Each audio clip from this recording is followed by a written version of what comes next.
സംഘ സുഹൃത്തുക്കളെ നമോവാകം.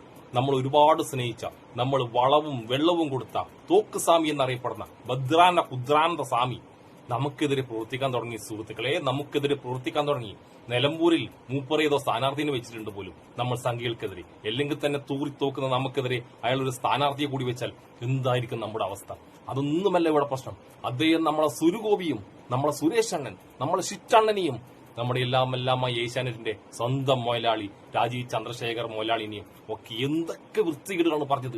എന്തൊക്കെ വൃത്തികേട്! നമ്മൾ സംഘികൾ പഠിപ്പിച്ച അതേ വൃത്തികേട് നമുക്കെതിരെ അയാൾ പ്രയോഗിച്ചിരിക്കുകയാണ്. സുഹൃത്തുക്കളെയും പ്രയോഗിച്ചിരിക്കുകയാണ്. അയാൾ പറഞ്ഞ വാക്കുകളിലേക്ക് നമുക്ക് കടക്കാം. എന്റെ പ്രിയ സംഘി സുഹൃത്തുക്കളെ,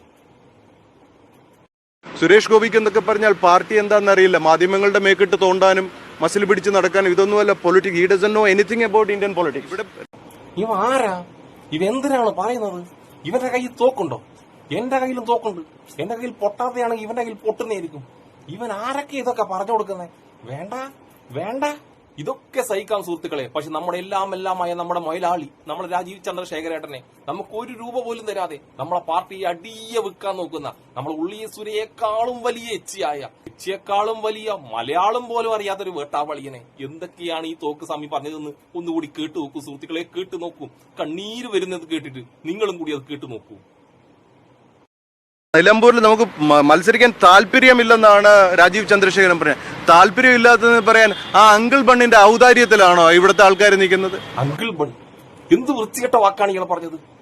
എന്റെ ചന്ദ്രശേഖരേട്ടൻ ഇത് അറിഞ്ഞാലുണ്ടല്ലോ, എനക്ക് മലയാളം പറയാനും അറിയാം, എനക്ക് തുണി പൊക്കി കാണിക്കാനും അറിയാം. തോക്ക് സ്വാമി, നിന്നെ ഞാൻ തുണി പൊക്കി കാണിക്കും എന്ന് നമ്മൾ ചന്ദ്രശേഖരേട്ടൻ പറയേണ്ട അവസ്ഥയിലേക്കാണ് സുഹൃത്തുക്കൾ ഇത് പോകുന്നത്.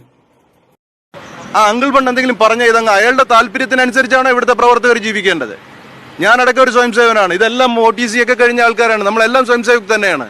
ഇവൻ എന്ത് സ്വയം സേവകനാണ് സംഘികളെ? ഇങ്ങനെയാണ് ഒരു സ്വയം സേവകൻ ഒന്നും മിണ്ടാതെ പഞ്ചപുച്ചമടക്കി ഈ സംഘി നേതാക്കന്മാർ പറയുന്നത് കേട്ടിരിക്കണ്ടേ? അവർ പറയുന്ന വാട്സപ്പ് പച്ചക്കള്ളങ്ങൾ നമ്മൾ പ്രചരിപ്പിക്കുകയല്ലേ വേണ്ടത്? അല്ലാതെ നമുക്ക് സ്വന്തമായ അഭിപ്രായമുണ്ടോ സംഘി സുഹൃത്തുക്കളെ? എന്താണ് ഈ സ്വയം സേവകൻ പറയുന്നത്? ഒരു പെണ്ണിനെ, നമ്മുടെ വീട്ടിലെ പെൺകുട്ടിയെ, ആ പെൺകുട്ടിക്കും മാതാപിതാക്കൾക്കും ഒരാളെ ഇഷ്ടമാണ്, ഓക്കെ നല്ല ചെക്കനാണെന്ന് പറഞ്ഞാൽ പെൺകുട്ടിക്ക് കല്യാണം കഴിപ്പിച്ചു കൊടുക്കാം അല്ലേ?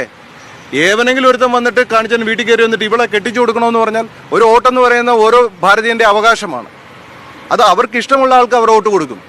ഇവൻ പറഞ്ഞു കേട്ടിട്ട് ഇത് പറ്റിക്കല്ലേ? ആരെ പറ്റിക്കുന്നു സുഹൃത്തുക്കളെ? ആരെ പറ്റിക്കുന്നു? നമ്മൾ സംഘികളെയല്ലേ? സംഘികളെ എത്ര കാലമായി നമ്മുടെ BJPയുടെ ഓരോ നേതാക്കന്മാർ വന്ന് പറ്റിക്കുന്നു. നമുക്ക് ഉളുപ്പുണ്ടോ? നാണവും മാനവും ഉണ്ടോ? നമ്മൾ വീണ്ടും പറ്റിക്കപ്പെടാതെ നിന്ന് കൊടുക്കുകയല്ലേ? എത്ര പ്രാവശ്യം നമ്മുടെ വോട്ടുകൾ വിറ്റു നമ്മുടെ സംഘി മുതലാളിമാർ. നമ്മൾ എന്നിട്ടും നാട്ടുകാർ നമ്മളെ തോപ്പിച്ചെന്ന് വെച്ചിട്ട് നമ്മൾ ഒരിക്കലും തോക്കുന്നില്ലല്ലോ സുഹൃത്തുക്കളെ, ഒരിക്കലും തോക്കുന്നില്ലല്ലോ. എന്ത് പറ്റിക്കണേ?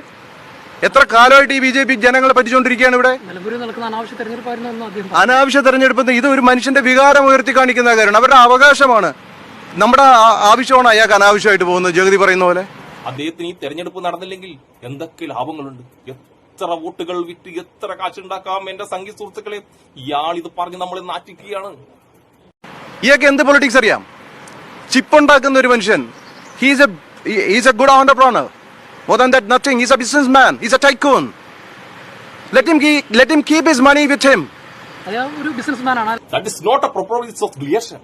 In English ആണ് ഇയാൾ പറയുന്നത്. That's not clear. This is the partition of Indian political science. That's not right way of the coming in the year. അത് മനസ്സിലാക്കണം.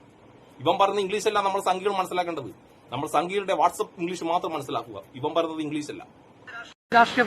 He's not a politician. He's not a politician. He's not a social worker. Nothing. He's just a politician.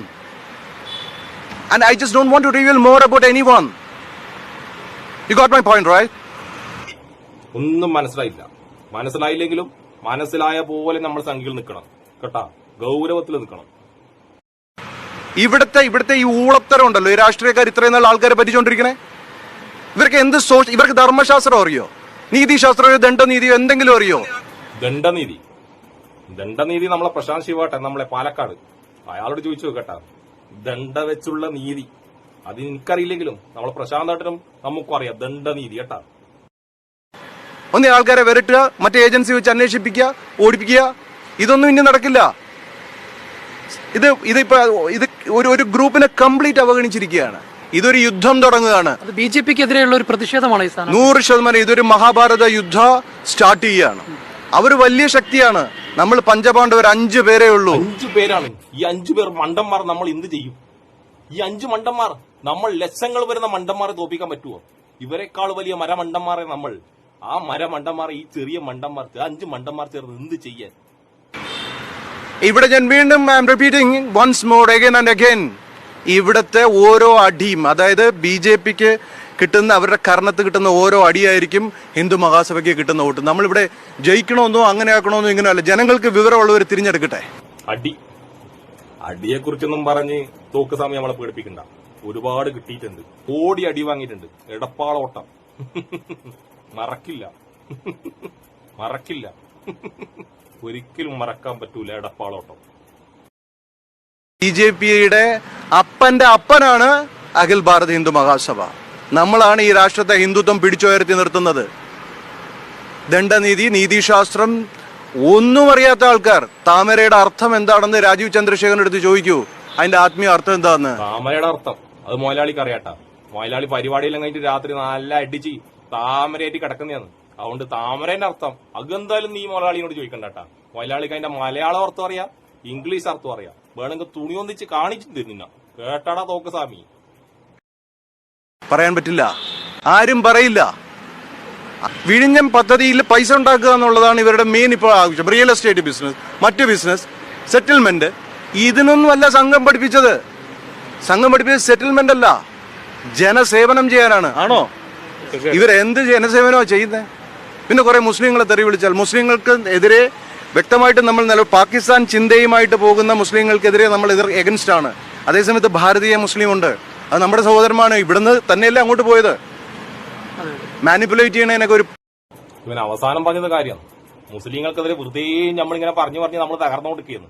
പക്ഷെ അതൊരിക്കലും നമ്മൾ പുറത്ത് കാണാൻ പാടില്ല. നമ്മുടെ രക്തത്തിലുള്ളതാണല്ലോ മുസ്ലിം വിരോധം. അതൊന്നും ഈ അറിയാത്ത ഈ തോക്ക് സ്വാമി നമ്മൾ ചന്ദ്രശേഖരൻ മുതലാളി എത്രമാത്രം അവമാനിക്കുന്നു. മുതലാളിക്ക് ഉളുപ്പുണ്ടെങ്കിൽ മുതലാളി മറുപടി പറയണം. മുതലാളിക്ക് ഉളുപ്പുണ്ടാ? ഏട ഉളുപ്പ്, ആരിക്കുളുപ്പ്? നമ്മ സംഖ്യക്കുണ്ട ഉളുപ്പ്? നമ്മൾ തൂറിത്തോക്കും. കൂടിപ്പോയ 2000 വോട്ടാട്ടോ. അതിൽ പകുതി ഇവനും കൂടി കൊണ്ടുപോയിട്ടുണ്ടെങ്കിൽ പിന്നെ തലയോർത്തി നടക്കേണ്ട കേരളത്തിൽ. അല്ലെങ്കിൽ തലയോർത്താൻ കഴിയുന്നില്ല. ദണ്ഡ പോലും ഉയർത്താൻ കഴിയാത്ത അവസ്ഥയായിരിക്കും കേരളത്തിൽ ഇനി സംഖ്യക്ക് വരാൻ പോകുന്നത്. സുഹൃത്തുക്കളെ, വരാൻ പോകുന്നത് ഈ തോക്ക് സ്വാമിയെ അടക്കാൻ വേണ്ടിയിട്ട് നമുക്കിനൊരു യുദ്ധം തുടങ്ങേണ്ടി വരും. യുദ്ധമല്ല യുദ്ധം. അതിന് നമ്മളെല്ലാം പ്രാപ്തരാകേണ്ട സമയം അതിക്രമിച്ചിരിക്കുന്നു എന്റെ സംഘി സുഹൃത്തുക്കളെ. അപ്പൊ എല്ലാ എന്റെ സംഘി സുഹൃത്തുക്കൾക്കും എന്റെ ഹൃദയം നിറഞ്ഞ സുലാൻ.